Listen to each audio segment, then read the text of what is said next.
وعليكم السلام ورحمة الله وبركاته. كيف حالكم؟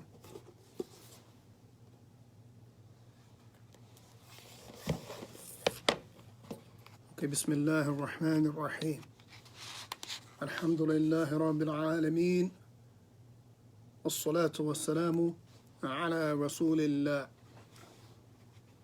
Now we're in the bab of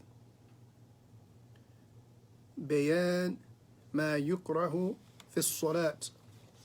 بيان ما يكره في الصلاة. Now we're going to clarify that which is disliked in the salah, those disliked actions in the prayer. يكره في الصلاة الالتفات بوجهه وصدره. لقوله صلى الله عليه وسلم هو اختلاس يختلسه الشيطان من صلاة العبد، رواه البخاري، إلا أن يكون ذلك لحاجة فلا بأس به، كما في حالة الخوف أو كان لغرض صحيح. It is disliked in the prayer. Wa alaikum salam wa rahmatullahi wa barakatuh. It's disliked in the prayer to turn with the face and with the chest, to turn the body away from the qibla, to turn the face and the chest away from the qibla. This is something that is disliked in the salah. And the Prophet says, sallallahu alaihi wasallam, it is a way of the shaitan stealing from the one who is praying. He is stealing from the salah of the slave. Unless it is done for a particular need, unless there is a need for it, like for example, fear or some other permissible reason. And this turning, and if this turning is with the whole body, أو استدبر الكعبة في غير حالة الخوف بطلت صلاته لتركه الاستقبال بلا عذر. وعليكم السلام ورحمة الله وبركاته منيرة. نعم. So if a person was to turn from the qibla or turn his back to the Kaaba, then this is something that is disliked unless it is done out of fear or for an excuse, a valid, legal, legislated excuse. فتبين هذا الالتفات في الصلاة في حالة الخوف لا بأس به، لأن ذلك من ضروريات القتال، وإن كان في غير حالة الخوف فإن كان بالوجه والصدر فقط دون بقية البدن فإن كان لحاجة فلا بأس، وإن كان لغير حاجة فهو مكروه، وإن كان بجميع البدن بطلت صلاته. And clarifying this turning, once again, if it is done out of fear, then there's no problem, because it is something that is done out of necessity, like fighting. But if it is done out of other than fear, for a reason other than fear, and if the person was to turn his face and chest only and not the rest of his body, and it was for a need, then there's no problem in this either. And if it is done for a reason other than what's been mentioned, that there is no specific need for it, then this is something that is disliked. It is makruh. And if it's done with the whole body, not just the face and chest, meaning a slight movement, then this will nullify the salah. Wa alaikum salam wa rahmatullahi wa barakatuh. ويكره في الصلاة رفع بصره إلى السماء، فقد أنكر النبي صلى الله عليه وسلم على من يفعل ذلك فقال ما بال أقوام يرفعون أبصارهم إلى السماء في صلاتهم فاشتد قوله في ذلك حتى قال لينتهن عن ذلك أو لتخطفن أبصارهم راه al-Bukhari.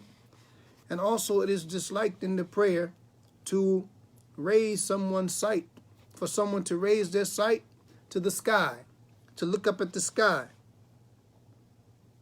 And indeed the Prophet ﷺ, he disliked this. He disliked this action. He detested this action. And he said concerning the one who does it, what is wrong with the people who raise their sights to the sky in their salah? What is wrong with these people? And he became strong in his speech.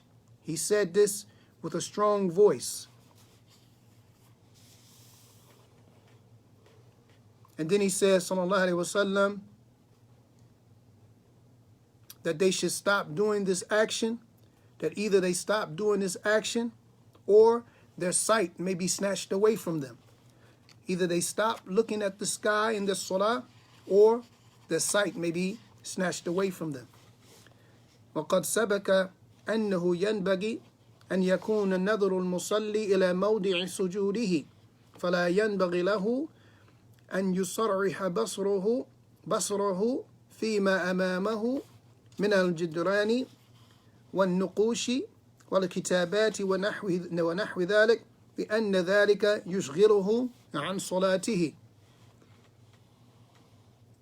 And it has been previously mentioned that it is a must that the one who's praying, that he looks at the place where he's going to make sujood. He looks at the place of prostration. This is where he should set his sights in the prayer. And it is not for him to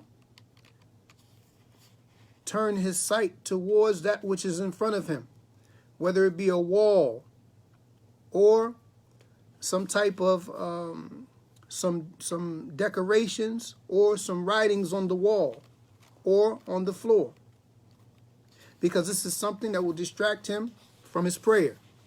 So when a person is praying, he should be looking directly at the place where he's going to place his head in sujood. And he shouldn't allow his sight to wander.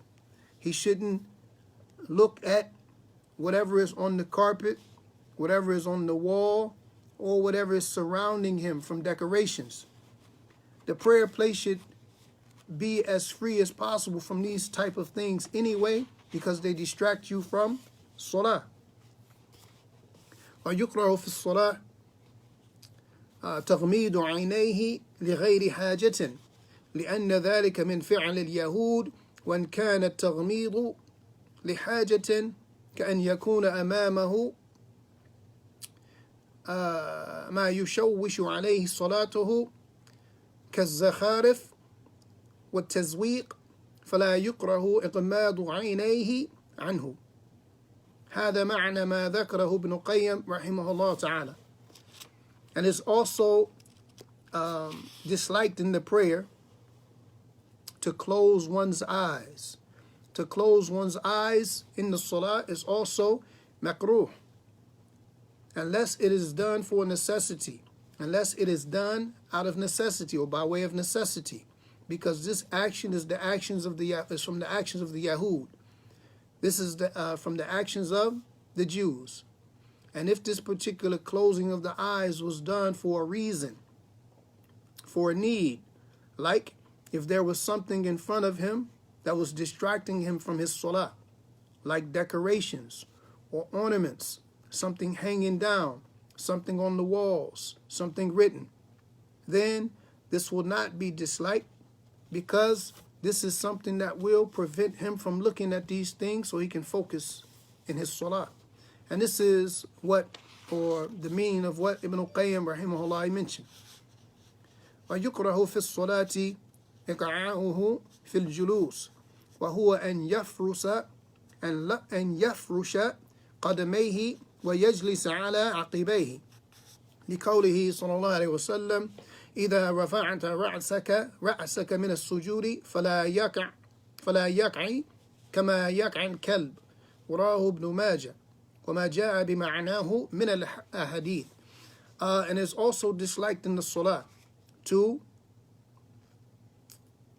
sit down, basically this to squat down in the salah, to make your legs wide and to sit down on the buttocks and thighs like the dog does. And the Prophet says, sallallahu alaihi wasallam, if you raise your head from sujood, if you raise your head from sajda, then do not squat down like the squatting of the dog. ويقرأ في الصلاة أن يستند إلى جدار أو نحوه حال القيام إلا من حاجة لأنه يزيل مشقة القيام فإن فعله لحاجة كمرض ونحوه فلا بأس. Also, it is disliked in the prayer. It is makruh in the salah to lean on a wall. To lean on a wall or other than it, meaning to have something supporting you while you stand. Unless it is done for a need, unless there is a need to do so, because this will ease the difficulty in standing. And if it is done for a reason, like someone who is sick, or other than that, meaning having some difficulty standing, then there's no problem in doing so. ويقرأ في الصلاة افتراش ذراعيه حال السجود بأن يمدهما على الأرض مع إلصاقهما بها. قال صلى الله عليه وسلم اعتدلوا في السجود ولا يبسط أحدكم ذراعيه انبساط الكلب. متفق عليه. وفي حديث آخر اعتدلوا في السجود ولا يفترش أحدكم ذراعيه افتراش الكلب. And he says, sallallahu alaihi wasallam, well, it's also disliked in the salah to outstretch the arms and lay upon the arms in sujood with the forearm and elbow on the floor. So when you make sujood with the forehead and nose, you should be on the palms of your hands with your arms up, like we mentioned in the description of the salah, not bringing them in and lying upon or resting upon the forearm. And he, sallallahu alaihi wasallam, he said, straighten yourself out in sujood and don't stretch your arms out like the outstretching of the dog. And this hadith is agreed upon. And in another hadith, he said, do not, be upright, be straight in sujood, and don't stretch yourselves out like the dog stretches out his arms. وَيُقْرَهُ فِي الصَّلَاةِ الْعَبَثِ وهو اللعب وعمل ما لا فائدة فيه بيد أو رجل أو لحية أو ثوب أو غير ذلك ومنه مسح الأرض من غير حاجة. Also is disliked in the salah to play around, to do frivolous things, like for example doing things that have no benefit therein, fiddling around in the salah, whether it be with the hands or with the feet or with the beard. You find some people play with their beards in the salah. They stand in the salah and they play with their beard, right?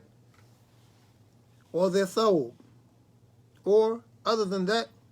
And also is wiping the floor, in salah, while you're sitting, wiping the floor.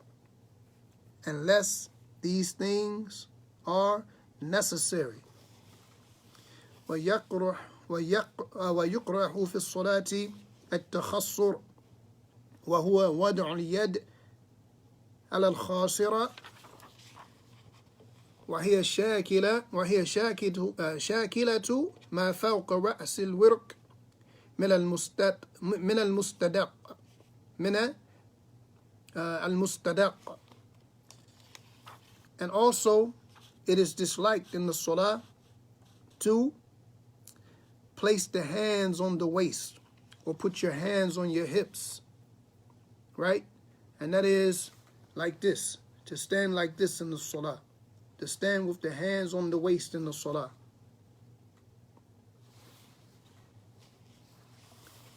وذلك لأن تخصر فعل الكفار والمتكبرين وقد نحينا عن التشبه بهم وقد ثبت في الحديث المتفق عليه النهي عن أن مصلي الرجل متخصرا.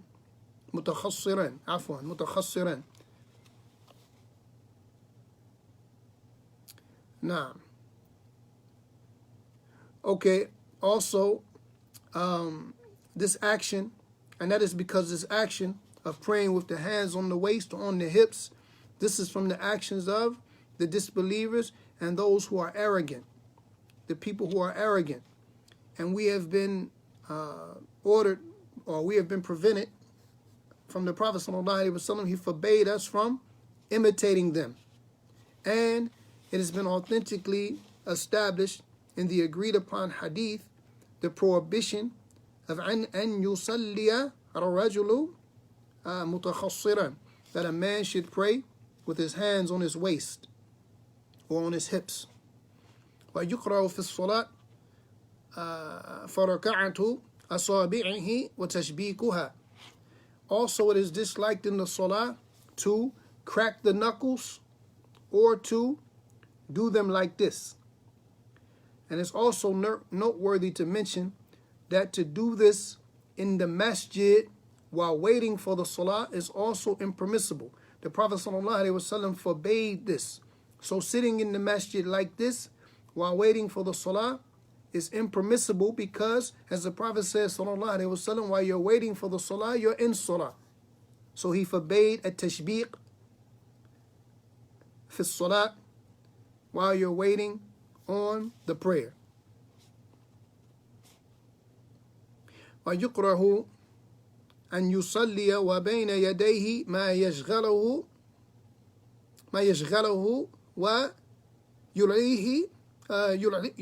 ويلحيه لأن ذلك يشغله عن إكمال صلاته.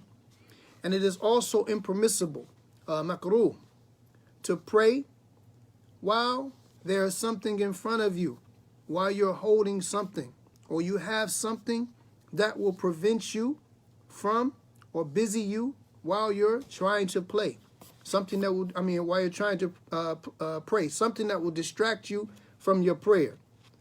وَيُقْرَهُ الصَّلَاةِ فِي مَكَانٍ فِيهِ تَصَاوِيرٌ لما فيه من التشبه بعبادة الأصنام سواء كانت الصورة منصوبة أو غير منصوبة على الصحيح. It is also impermissible, excuse me, I'm very tired today. It's also disliked in the salah. It's also disliked in the salah to pray in a place where there are pictures, and images, right? This is because it resembles the worshiping of idols. If you pray in a place where there are pictures, sculptures, paintings, or what have you, then it gives off the appearance that you're actually worshiping these things or praying towards these things, whether they are hung up or not hung up. And this is what the Sheikh says is to be what's most correct. So it's not impermissible. It's not impermissible. It's disliked. So you shouldn't hold your baby while praying. Holding the baby is something different. If you can avoid holding the baby, it's better. But if you have to hold the baby, then there's no problem in that. Because the Prophet ﷺ prayed holding children. MashaAllah. Barakallahu feek. Thank you very much. Ameen. I should say Ameen. Now, so if you have to hold children, then it's okay to hold children.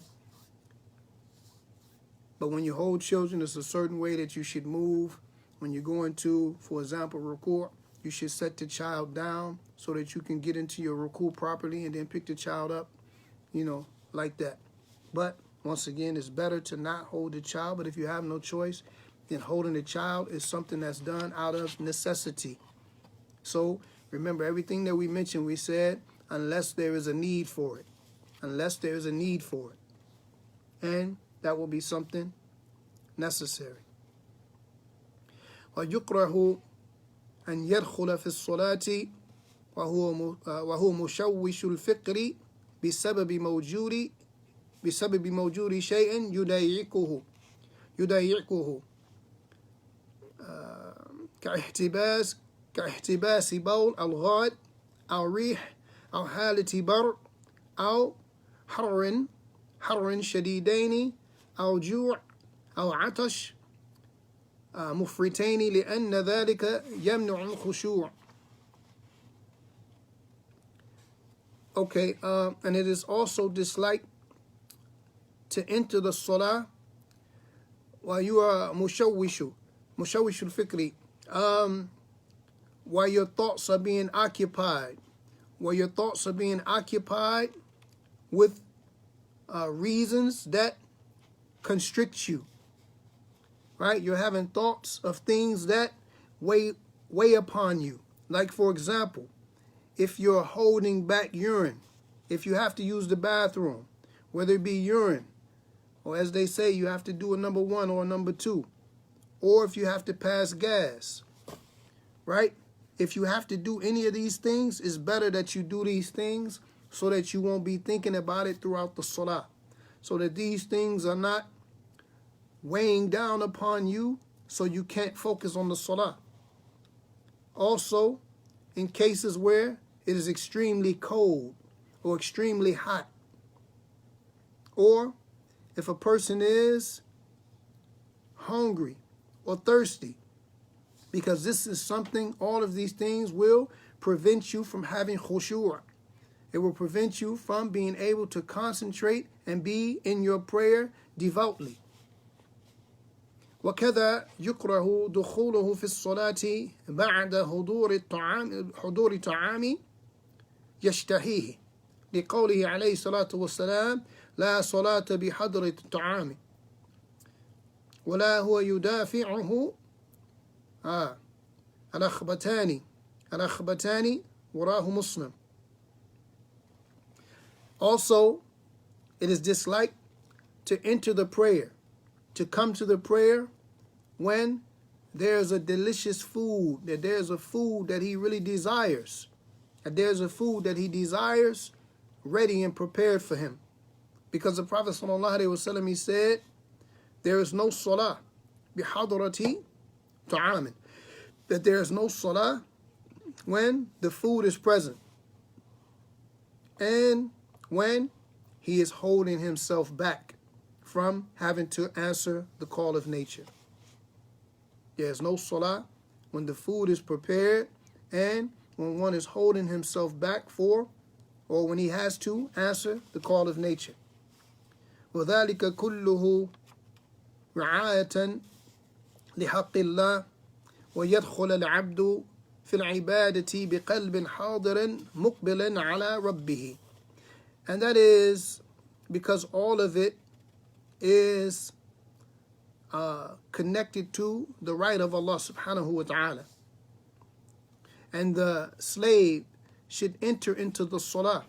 When he's worshiping, when he's entering into an act of worship, his heart should be present and accepting of his Lord subhanahu wa ta'ala. So it is a must that a person, when he wants to pray, that he cleans everything off. He puts everything, like when you have an assignment to do, homework or work or something important, right? You clean off your desk. When it's time to eat, you get all of that stuff out the way so that you can focus on the task at hand. And this is most important when it comes to the task of worshiping Allah subhanahu wa ta'ala. That you should clean everything from and put everything aside and focus on worshiping your Lord subhanahu wa ta'ala. And this is his right. وَيُقْرَهُ لِلْمُصَلِّي أن يخص جبهته بما يسجد عليه لأن ذلك من شعار الرافضة سبحان الله وفي ذلك الفعل تشبه بهم. And it's also disliked in the salah to specify the forehead, right? To only make sujood on the forehead, because this is from the actions of the Rafidah. And these are those extreme Shia, right? The Shiites, as they say, right? Because what they do is they only prostrate on the forehead and they place something down, usually this little thing like a little piece of clay or dirt or mud, because they say that you can only pray on holy ground, so they bring it. It's supposed to be dirt from the grave of Imam Hussein, rahimahullah ta'ala. So they pray on it. So when you make sujood, you make sure that you pray on your nose and forehead and not just the forehead. This is from their actions, and doing it will be like imitating them. Right? And he says, sallallahu alayhi wa sallam, Man tashabbaha biqawmin fahuwa minhum. Whoever imitates a people, then he is from them. وَيَقْرَهُ فِي الصَّلَاةِ مَسْحُ جَبَهَتِهِ وَأَنْفِهِ مِمَّا عَلِقَ بِهِمَا مِنْ أَثْرِ السُّجُودِ وَلَا بَأْسَ بِمَسْحِ ذَلِكَ بَعْدَ الْفَرَاغِ مِنَ الصَّلَاةِ. And it is also disliked in the prayer to wipe off the nose and forehead from whatever it is that you prostrated on, whether it be clean, pure earth, you prostrated on the ground, a carpet, a rug, or something, you feel something it's something that's disliked in the salah. And there's no problem if you do it after the salah, of course, but not during the salah. وَيُكْرَهُ فِي الصَّلَاةِ الْعَبَطُ بِمَسْحِ لِحْيَتِهِ وكف ثوبه وتنظيف أنفه ونحو ذلك لأن ذلك يشغله عن صلاته. Also, it's disliked in the salah to play or to touch the beard, like we mentioned before, to play in the beard, or to cuff the clothing. You know, in the salah, cuffing the clothing. Or when you go down, you want to roll up your pants or something like that, then this is impermissible or disliked in the salah. Or cleaning the nose, to clean the nose, and other than that, because these are things that divert you or distract you from your prayer. They divert you or distract you from the prayer. والمطلوب من المسلم أن يتجه إلى صلاته بكليته ولا يتشاغل عنها بما ليس منها. يقول الله سبحانه وتعالى حافظوا على الصلوات والصلاة الوسطى وقولوا لله قانتين. And it is a must that the Muslim should turn himself and direct himself in his salah with all of himself.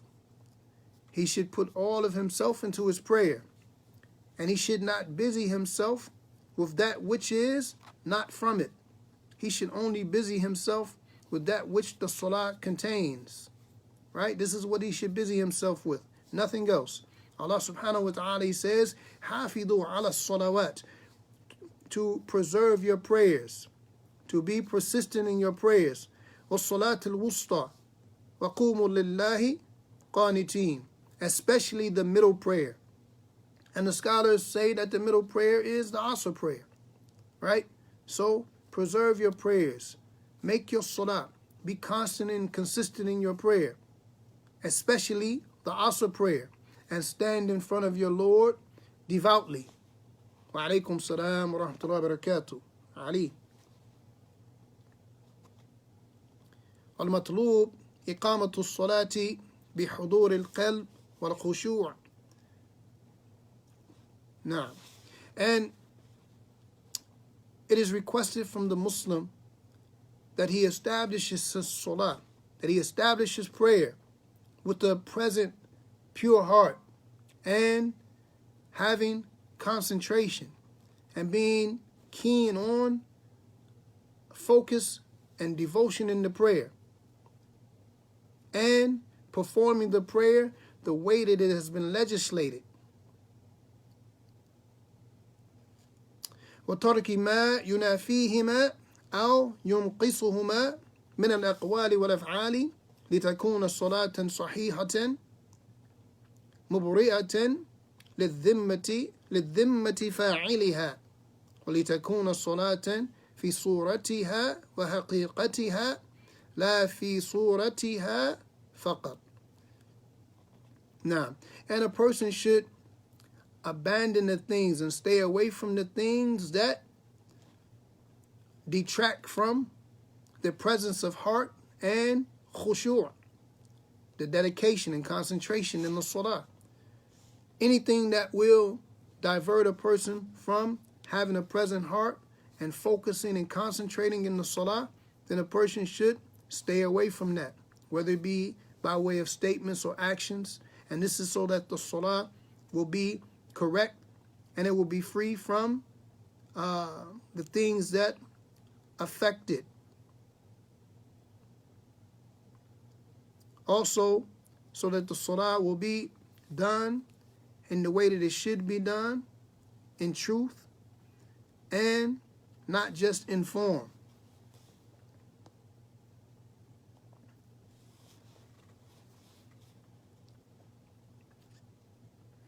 No. You have some scholars who say, and I think it's the opinion of the Hanafis in particular, that I know for a fact, that they say that 3 movements will nullify the salah. But I don't know any precedents for this in the Sunnah. I don't know anything in the authentic Sunnah of the Prophet ﷺ that points to this. But it's a scholarly deduction, and it's an encouragement to not make unnecessary movements in the salah. But there is nothing specific by way of numbers that if a person was to do this or that this many times, that it will nullify the salah, and Allah knows best.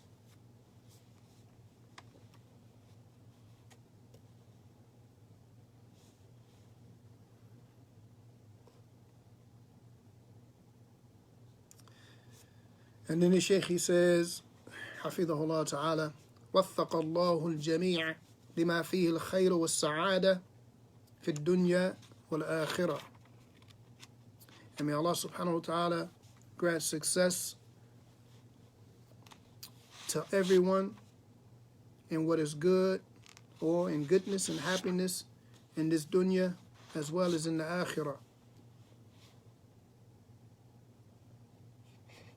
Of course, anything may invalidate the prayer from the makruhat, those things that are disliked. Well, we have to first know that they're disliked. And when we say disliked, we're talking about who? We're talking about Allah subhanahu wa ta'ala. These are the things that He dislikes. These are the undesirable things.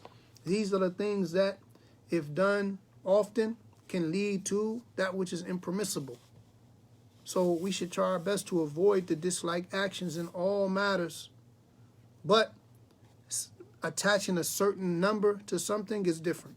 Now we're getting into specifics, and we have to have an ayah or a hadith that tells us something specific.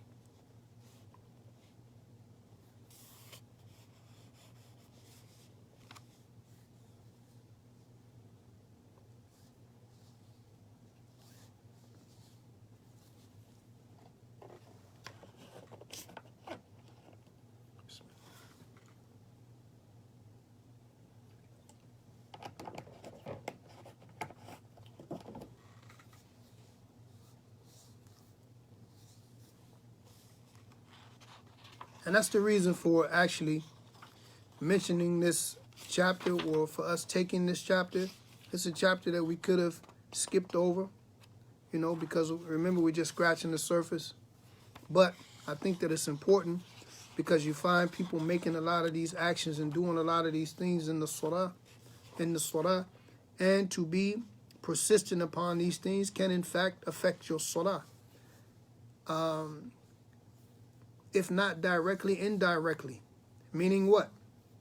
If we have no precedence to say that a person's salah is invalid, what we can say is that the purpose of the salah, the objective of the salah has been broken. The purpose of the salah is to connect with your Lord, right? To have a connection, an unbroken connection. And if you're standing in the salah without focusing or thinking about something else, talking about something else, playing around, then you've actually not come with the condition. One of the conditions being what? Niyyah. Having a pure niyyah. Is your niyyah to come and stand in front of Allah and play, or to stand in front of Allah and worship Him? So these things can in fact affect the prayer, and sometimes people who don't know any better, new Muslims, children, they come to the salah and they see other people doing these things. Even some of the a'imma. You might watch an imam who's fiddle-faddling around in the salah, playing with his phone, looking at it. He gets a message. He doesn't cut his phone off. That's not enough for him to stop the noise or the vibration, but he actually looks at it while he's praying. All of these things are, I often say impermissible because makruh, it's right on the borderline. But they're undesirable things that shouldn't be done, things that are disliked. And with that being said, then perhaps we can go into the things that are mustahab, the things that are liked in the salah, the things that a person should do, or the things that are permissible to do, right? Those things that are encouraged.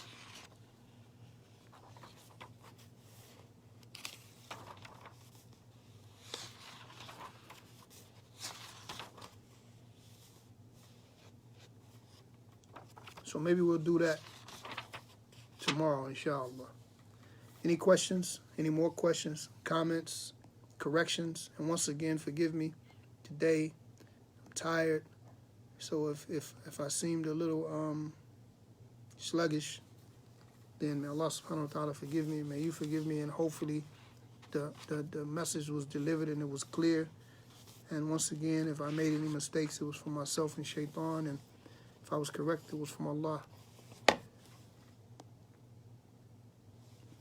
I read in the Prophet's prayer that when you look away from prayer, Allah looks away from you. It's specified prostration place. I don't know if you were here at the beginning. I saw you come in. I don't know if you came in and came out, Khadija. But we mentioned that, a person looking away from the place of prostration. And this is a means of the shaitan stealing from a person's salah. And it is something that may also cause a person's sight to be snatched away.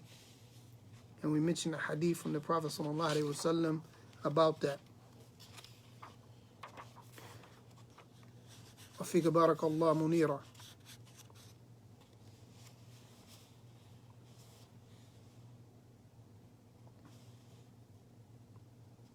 Now, he says sallallahu alayhi wa sallam, لَيَنْتَهُنَّ عَنْ ذَلِكَ أَوْ لَتُخْتَفُنَّ أَبْصَارُهُمْ. That either they will stop doing what they've done, or the sight will be snatched away from them. That's and this was connected to the hadith where he says, مَا بَالُ أَقْوَامٍ يَرْفَعُونَ أَبْصَارَهُم إِلَى السَّمَاءِ فِي صَلَاتِهِمْ. The people who turn their gaze, they raise their eyesight up to the sky in their salah. The Prophet ﷺ, he said, what is wrong with these people? It was something strange to see, to hear, that these people are turning their sight, looking up to the sky in their salah.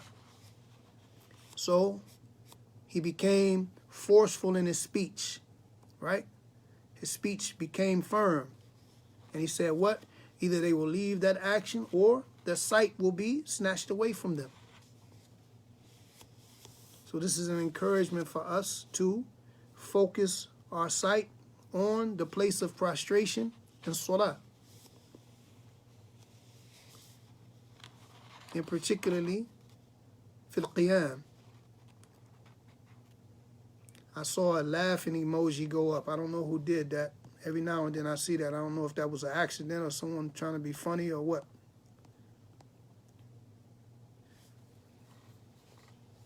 We get little snide remarks every now and then.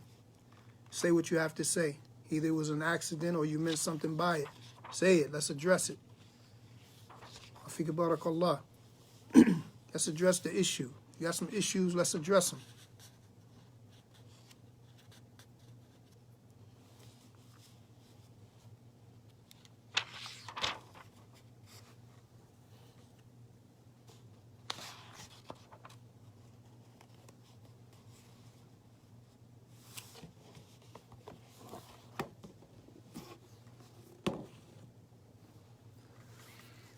Okay, so we don't have any corrections.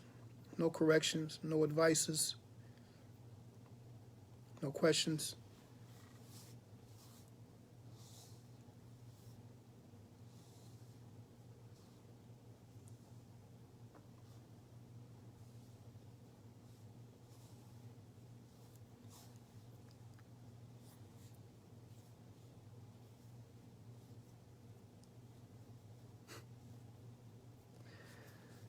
Subhanaka Allahumma wa bihamdika. Okay. Okay. Jazakumullah khairan. If I had known it was you, I wouldn't have even asked that question. Like I said, sometimes we see stuff like that. Like the person who was accusing me of drinking with my left hand, not even considering the fact that the camera is turned backwards. So actions that appear to be left are actually right. That's why we give each other the benefit of the doubt. And we try to, first of all, ascertain what it is that we want to know and don't make assumptions. We're supposed to have good thoughts about our brothers and sisters and not assume the worst. And if we think something, then there's a way of going about correcting one another. Not to show what we think we know or to belittle the person, but to advise them sincerely, right? Ad-dinu nasiha. Kama qala alayhi salatu wasalam, like the Prophet said, sallallahu alayhi wasallam, the religion is sincere advice. Giving sincere advice, being sincere. That right there is the key, sincerity. And when a person is sincere, he moves a certain way. He moves a certain way. And I have thick skin. My skin is very thick when it comes to the believers. It's very difficult to make me have any issue with another believer, no matter what they do. But I do like to call people out because it's a time for that. You know, if we got issues with one another, we need to put them on the table and sort them out, especially in the month of Ramadan, the month of mercy and forgiveness. Now, barakallahu feekum.